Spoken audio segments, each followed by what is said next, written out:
A massive grid-level battery storage plant in California on the site of a formerly very reliable gas-fired power plant put the towering inferno to shame last Thursday, and it spent the next few days pumping endless tons of toxic hazmat crap all over nearby farmland and waterways. All up, about 1,500 people were evacuated.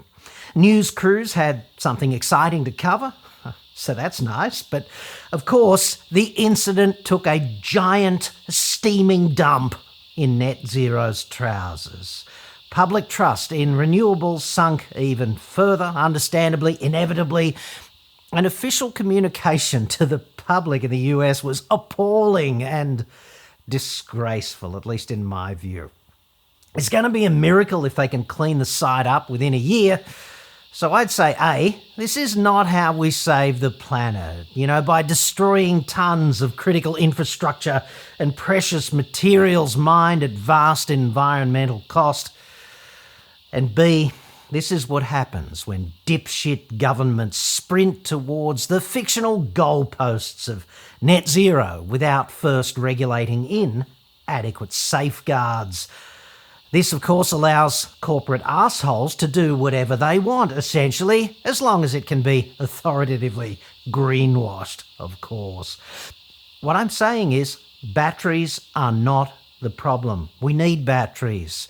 The problem is the people, the culture, the system within which these batteries are being implemented.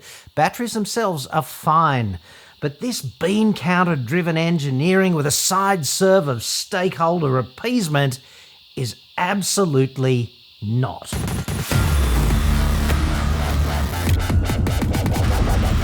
I'm John Cadogan from AutoExpert.com.au. New cars cheap, but, Australia only. Website. Card. The Moss Landing grid-coupled battery storage system stores spare renewable energy, essentially, and that's generally produced during the day, and the batteries pump it back into the grid when demand spikes. So that's a nice system, hypothetically. Batteries are needed because renewables aren't that consistent or reliable, are they? And if you want a stable electricity grid, you need to ensure the equilibrium of supply and demand. And in practice, that means when demand increases, for example, when you and your, 100,000 closest friends get home in the afternoon and crank your air conditioners in unison, the utility companies need to find the power for that, and they need to do it rather quickly, otherwise everything goes kind of dark and silent. People complain because they can't watch their loved reruns, their cherished reruns of I Love Frickin' Lucy, which is, terrible for society on balance. The Moss Landing site has 4 big banks of batteries. They're essentially completely separate installations, right? There's a big bunch of Tesla batteries, kind of, up there, operated by a company called Pacific Gas and Electric, like the utility company. The other 3 are operated by some corporate assholes called Vistra Energy, which has, frankly, at least as I see it, an appalling safety record at this site. And it's only been operational for like 4 years, so let's just keep letting them off the chain, I suppose. There's a comparatively small bank of batteries just there.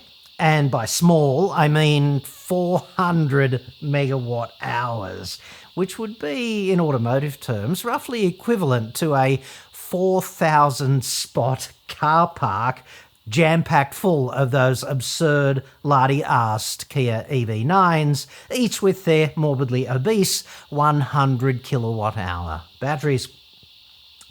There's more than 3 times more batteries just over there, all in glorified shipping containers. There's 1.4 gigawatt hours of storage in total at that place, which is equivalent to 14,000 lardy-arsed Kia EV9s, which to me at least is a bit of a brain bender in terms of onboard energy.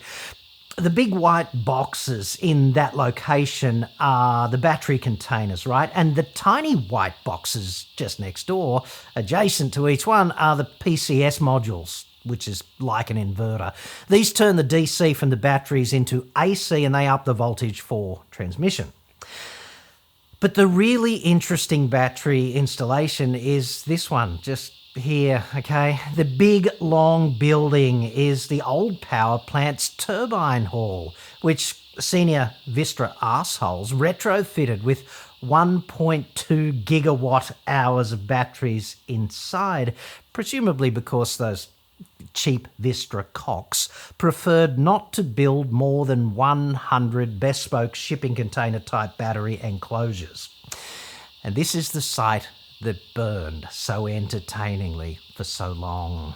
It's a big 2-story warehouse full of nickel, manganese, cobalt batteries in close proximity to each other. Like, what could possibly fucking go wrong? There are no internal firewalls, as I understand it. The little white boxes outside on the chimney side are the PCS modules, okay? And that's everything you need to know right there about why this is a proper systematic engineering disaster that was up until recently just looking for a date and a time to make the news, which turned out to be last Thursday.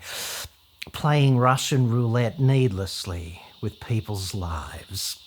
This is freaking Morton Thiokol and the Space Shuttle Challenger, only with batteries, sprinting to net zero like nothing else matters, such as, I don't know, people's lives and the security of the environment. It's such a disgrace. Take a long, hard look in the mirror, which can be so confronting following the recent festive season. But that's where Manscaped comes in with the Beard and Balls bundle. This is a more or less self-explanatory upstairs-downstairs 2-part grooming system comprising the Beard Hedger for taming facial scruff and the Lawnmower 5.0 Ultra for the lower hanging fruit. The Lawnmower 5.0 Ultra is a powerhouse with not one but 2 interchangeable skin-safe blade heads. This trimmer blade is great for getting initial growth under control, and it achieves a certain stubble in conjunction with the combs, but then you just snap on the foil blade for the final smooth over. And I'd have to say it's quite warm in Australia at the moment, so this is a huge plus for overall thermal efficiency, not to mention aesthetic considerations. The lawnmower is waterproof, so go for it in the shower. Dude, clean-up's a breeze. Wireless charging compatible and USB-C, dual colour LED spotlight, 3 different comb lengths, and up to 60 minutes of runtime with each charge. Plus, there's a travel lock to prevent in-bag activation. Moving upstairs now, the Beard Hedger has this titanium-coated stainless steel T-blade, which is just right for dialing in the crisp edges. And there's a zoom wheel here with 20 different incremental beard length adjustments, so you can say goodbye to that drawer full of loose combs you've been dealing with to date, and you never have to worry about losing the one you really need for your beard. It's also waterproof with up to 60 minutes of runtime on a single charge, which is a lot of grooming. Plus, there's a 3-level LED charge indicator to prevent you ever running low on the juice. Essentially, you get length control and nice, crisp edges. It's gonna make your beard look like a proper grooming decision as opposed to something that just happened while you and civilization had a trial separation. This is a good system. Manscaped also stands behind the product with a 30-day money-back guarantee, which is a pretty generous, risk-free trial period. So bundle up, dude. Lift your grooming game with the Manscaped Beard and Balls bundle. Or give it as a gift and help somebody you know who is crying out for better grooming. Go to manscaped.com/autoexpert now. You'll get 20% off plus free shipping with promo code AEJC at checkout. That's free shipping with 20% off using promo code AEJC at manscaped.com/autoexpert. Manscaped, your beard and balls will thank you. On one level, it really doesn't matter what caused this fire. It doesn't matter if some dipshit parked a Cybertruck full of fireworks on level 2 and then just had a big fat smoke. It doesn't matter if little Lucifer himself toured the facility on that fateful day, or if Bruce Banner got really cranky and started simply tearing the place up. It doesn't matter. The media is obsessed by this causality bullshit, but that's just narrow-minded noise in my view. What matters is the how. How this fire, which started with just a single battery cell, got so monumentally out of control. Why were there no effective countermeasures? That big bank of shipping container batteries on the southeastern corner of the site, they're glorified 40-foot shipping containers, okay? I scaled up the dimensions from the 2 pickup trucks which are parked at the northwestern quadrant of that precinct. There's 113 of those shipping containers, if I counted them correctly.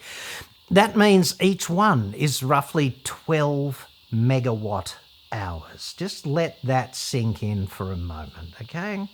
And that means there was the equivalent of 100 of them, minus the enclosures and the physical separation, inside the old turbine hall, which burned before the hazmat hilarity meltdown. In a sense, they're not there anymore, are they? And you could see that from frickin' space. It was quite entertaining if you weren't anywhere near it, I suppose. The actual containers to the southeast are physically separated from each other. There is physical space in between them. If one has a catastrophic thermal runaway and the suppression system fails to function or fails to function adequately, it just might not spread to the others, might it? By virtue of the containerization and the physical separation, which seems, retrospectively, through the rose-coloured glasses in the rear vision mirror, seems like rather a good idea. Separation. Who knew? This is why they're not jammed next to each other with no space in between the containers, right? Or stacked, I don't know, 3 or 4 high like they are when they're just shipping containers on the docks. And they're out there in open air with ventilation, so any explosive gases that vent have some hope of dispersal in free air, minimising the explosion hazard, which is also rather nice. Compare the footprint of the southeastern battery facility over there, that precinct, to the footprint of the turbine hall, because there's nearly the same number of batteries in each place. About 90% of that number are in the turbine hall, okay? So in terms of the geographic footprint, the turbine hall takes up about 15% of the area of the southeastern battery installation. And I appreciate it's 2 stories tall, but all up, that's about 5 times greater battery density in the turbine hall, accounting for the slightly lower energy storage at that warehouse location, 1.2 gigawatts versus 1.4 out in the open air. And the turbine hall is enclosed. It's inside a fucking building, allowing any explosive vapours to accumulate and increasing the difficulty of fighting or suppressing the fire by several orders of magnitude. This is why that fire got so out of control. It's not rocket science. Because they installed those batteries too close together with no barriers and also inadequate fire suppression in a place where one thermal runaway would easily snowball into a frickin' Michael Bay-sized hazmat disaster, which is exactly what happened, pretty clearly. In my view, everyone involved in signing off on this preposterous dipshit battery installation, their head should roll, like metaphorically. It seems criminally negligent to me to allow this to occur. Side note, I read the whole Wikipedia page on Moss Landing. It's very interesting. It was a gas-fired power plant from 1950 to 2017, I'm going to say. That's a lazy 67 years, right? And the only disaster on record on that Wikipedia page was the 2015 collapse of a transmission tower. And all that did was cause a power failure.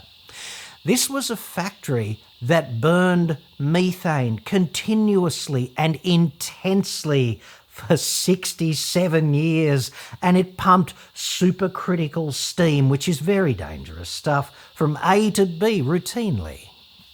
Just saying, no problems. But since we sprinted to net zero, the utopian finish line, there have been 4 battery incidents at this location. Those arseholes at Vistra Energy had 2 incidents in 2021 that shut their operation down for months. One due to a, let's call it Chernobyl-style programming error, which sprayed water on a perfectly serviceable high-voltage battery, so well done. And then the Tesla installation sort of upstairs to the north had one of its modules go up in smoke, literally, in 2022. But because they're discrete and physically separated, it was just one module which burnt out. So I guess in the domain of massive batteries, you'd call that a win. And now this latest and most disastrous fire, for a total of 4 incidents in 4 freaking years. On my world, once is kind of unfortunate. Maybe we could just tighten things up a bit in the background. And twice, well, that's very bad news, and the drawing board would need to come out and be dusted off because we'd be going back to it, dude. 4 is fucking inexcusable. These are nickel, manganese, cobalt batteries manufactured by South Korea's LG Energy Solution. NMC is the worst kind of battery chemistry for this application because thermal runaway occurs at such a low temperature threshold, obviously. The Moss Landing project will enable the transformation of California's energy system to more clean, renewable resources, reducing greenhouse gas emissions while enhancing reliability of the power grid. That's what LG said triumphantly about its awesome contribution to the environment in 2021. And ultimately they were correct, I suppose. It did transform things just the other day, didn't it? Kind of funny how things work out, isn't it? So, nickel, manganese, cobalt. That's a bean counter arsehole decision right there, frankly, because they could have gone with lithium iron phosphate, which, although not risk-free, is considerably safer chemistry. Kelsey Scanlon, director of Monterey County's Department of Emergency Management, told reporters that the release of hydrogen fluoride into the atmosphere from the blaze is a cause for concern. The Centers for Disease Control and Prevention says hydrogen fluoride can irritate the eyes, mouth, throat, lungs and nose, and that too much exposure to the gas can be deadly. Yes, quite all agreed on that front. That was reported by the AP, incidentally. According to this paper by a dude who seems to know his shit, hydrogen fluoride is spewed by battery fires because they contain lots of elemental fluorine in chemicals inside the battery, such as lithium hexafluorophosphate, etc. But we might as well call this hydrogen fluoride stuff what it is when it gets out. It's hydrofluoric acid. There's sort of a slight chemical distinction. You mix HF gas with humid air and the HF dissociates and it becomes hydrofluoric acid. Or you breathe it or you get it on your skin and it gets inside you, it dissociates inside you, turns to hydrofluoric acid. That's bad because it fucks your cell chemistry, which in turn fucks you in very low concentrations. This is very bad shit. It's corrosive and also a contact poison. You don't want to be anywhere near it. Go to a laboratory website and look at the safe handling provisions for hydrofluoric acid. You can't even use a fume cupboard that's got a glass hood because it etches that and gets through it. It's bad shit, basically. If it comes into contact with sand, right, such as on a beach, which is quite nearby to this site, it forms silicon tetrafluoride, which is a toxic gas, so yay. According to Captain Tim's paper here, between 20 and 200 milligrams of HF are emitted for every watt-hour of battery that just goes up in smoke. So let's call it, I don't know, to be reasonable, 100 milligrams, for toxic shits and giggles, of HF per watt-hour of burning battery. If half of those batteries in that hall went up, and they did burn for 2 days, so, likely, probably more than half now that I think about it, but let's say just half. They just burned endlessly while the first responders stood around and stroked each other's hoses or whatever. That's 600 million watt-hours of battery chemistry times 100 milligrams of emitted HF equals... take away Chris Bowen's IQ. Move the decimal point. 60 tonnes of highly toxic hydrofluoric acid. Well done. And then, of course, there's the contribution to this event of society's professional bullshitters. Monterey County Sheriff Tina Nieto said air quality monitoring systems had not detected any hazardous gases in the air. Well, it must be quite challenging to say that with a straight face. I doubt I could do that. Mainly because there appears to be a giant fuck-off plume of them just there. Not that hard to detect, I would argue. Even a politician could do it. Probably not a front bencher, but a good, honest, hard-working backbencher. There's a chance. Perhaps they all just looked in the wrong place. Our plume model showed that the hydrogen fluoride potential would only be in the facility itself because those gases are pretty fully consumed in a fire of this magnitude. That's a statement by the US Environment Protection Agency. How convenient. Up in smoke, all that HF, just like the batteries themselves. A self-cleaning fire, at least in a sense. So that's nice. If you've got any intel, right, on the missing 60 fucking tonnes of hydrofluoric acid, epa.gov/contact, dude. They could use your help. I guess we just have to worry about the toxic heavy metal poisoning, the cobalt, etc. So isn't that a relief? These EPA and Sheriff's Department statements don't really line up, do they, with all of the news reports that you can watch now online on YouTube, with residents being vox-popped by journalists and complaining about the acrid chemical smell for miles all over. Just saying. It may be that the fire did quite a bit of clean-up on the flammable toxic chemicals front, but the smoke that you can see for miles is black, right?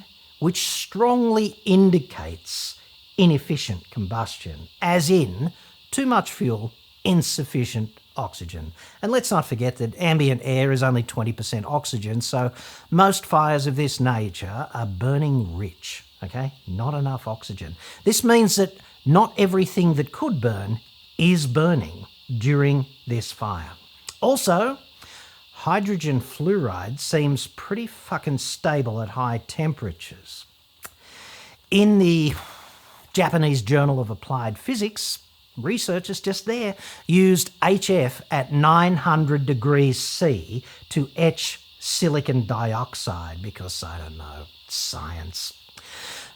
More from the AP now. Jody Unpronounceable, professor of chemical engineering at Texas A&M University, said safer batteries must be found that can be used on the grid. Some improvements, such as more fire prevention measures, can be made to reduce fire risks with lithium batteries, Unpronounceable said, quote, but the only way to really address the problem is to use a safer technology, end quote. Water-based and redox flow batteries are being developed by scientists but have not yet scaled commercially. Lithium iron phosphate batteries are a possible alternative because they are highly stable, but they still carry some fire risk. No matter what kind of lithium battery you use, quote, when you reach a certain size, it is inherently very dangerous and easy to catch fire, said Jiguang Zhu, engineering professor at Princeton University. In the game of academic versus administrative arsehole, I'm going to side with the academics on this one. You make your own choice, obviously. You have to remember, however, that this is not primarily a battery failure, not at a deep philosophical level. Individual batteries are going to fail, aren't they? That's kind of a given. It needs to be managed in exactly the same way that this one was spectacularly not. This is a systematic failure, right? Like an engineering system failure. Morton Thiokol level bastardry. The problem is known. They just couldn't be fucked implementing the countermeasures, as I see it. You've got these chemicals in a device. It's called a battery. It's super dangerous if they fail and go into thermal runaway. Everyone knows this, and yet we need the batteries to ensure that the grid is stable into the future because we all want to watch the reruns of I Love Lucy. So this paradox calls for some kind of risk management balance, right? The only way to ensure safety if the intrinsic chemical risk can't be eliminated is to compartmentalise the battery modules into a size that is manageable if one fails, and to separate the compartments so a failure at one cannot metastasise to all the others. And if you want to see why, just watch all the news reports, because that's what happens. It's not as if they're short of real estate in this location. I mean, Moss Landing is in such a busted-ass wasteland, sort of by the sea, that it could easily be part of Australia. It's that terrible. Look at how they build munitions, dude. They decentralise that in compartments. Imagine assembling torpedoes in a factory designed by Vistra Energy. You'd want to really trust your colleagues, wouldn't you? No fumbling, please. What failed here was not just a battery, like clearly. What failed here was the regulations demanding the safe implementation of a potentially dangerous technology. Tightly coupled systems with lots of energy demand high-level risk management with extreme conservatism on how this works. Humanity and humanity. Did I stop sniffing glue suddenly? Anyway, humanity used to be quite good at this until, abject corporate cocks took over and lawyer arsehole politicians decided that everything, including public safety, was somehow negotiable. If we can manage things such as nuclear power plants and the widespread usage by dickheads of gasoline, we can manage electricity distribution and usage on the domestic front and commercially, and we can do commercial jet air travel with remarkably high levels of safety all over. What is it exactly that gives batteries a free pass on the issue of robust risk management style checks and balances? Draw me the diagram, dude, because I ain't seeing it. 2 final points on this. 1, net zero and risk management are not mutually exclusive propositions. Not fundamentally, perhaps they are in practice because politicians are such cocks, but they don't need to be. And 2, why do we keep trusting ball-fumbling buffoons like Vistra Energy to keep society safe?